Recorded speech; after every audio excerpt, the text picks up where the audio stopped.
After the Civil War, they would give acres of land to states because they wanted to develop agricultural colleges. University of Alabama thought they deserved to get that land because they were the biggest school in the state. However, there was a small school located in Auburn called the East Alabama Male College that wound up winning the bid and wound up getting the 240 acres of land. If you can imagine that, it's a lot of land. They already had 100 acres and they donated that in order to get the bid. So that was a big part of the reason why they won it. But that kind of started the bad feelings between the two schools. Alabama thought they deserved all that land. Auburn got it. And then Auburn started to develop the university. You know, the first land grab or the first moral act which was supposed to build the agricultural colleges actually was Michigan State in 1859. All right, so that's what they were called, land grab universities. I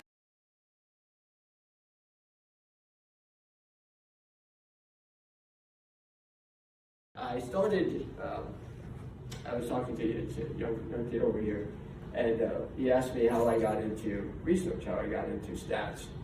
Ever since I was a kid, I love statistics.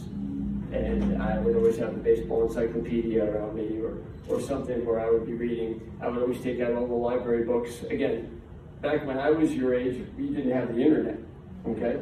This was like before we broke away from the British, all right? So I used to have to go and read about everything, and everything wasn't as accessible. So the baseball encyclopedia became one of my favorite books. And that's how I started to really research statistics. And I had this baseball game called Stratomatic, which was before we had computers and everything like that.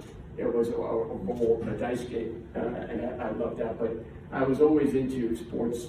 I remember at 7, 8 years old crying my eyes out because the New York Jets lost to the Buffalo Bills in a wild card game in December.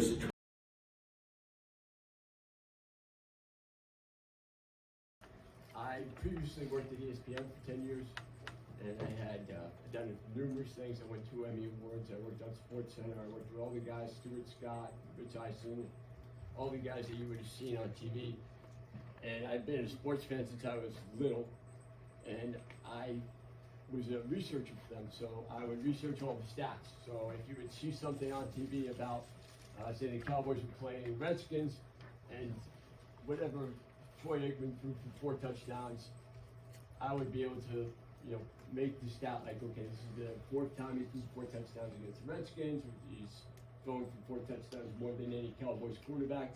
Those are the type of statistics that I started there in '99, and they started to really push the envelope like 2002, 2003. Now if you watch ESPN, there's always arguing going on, always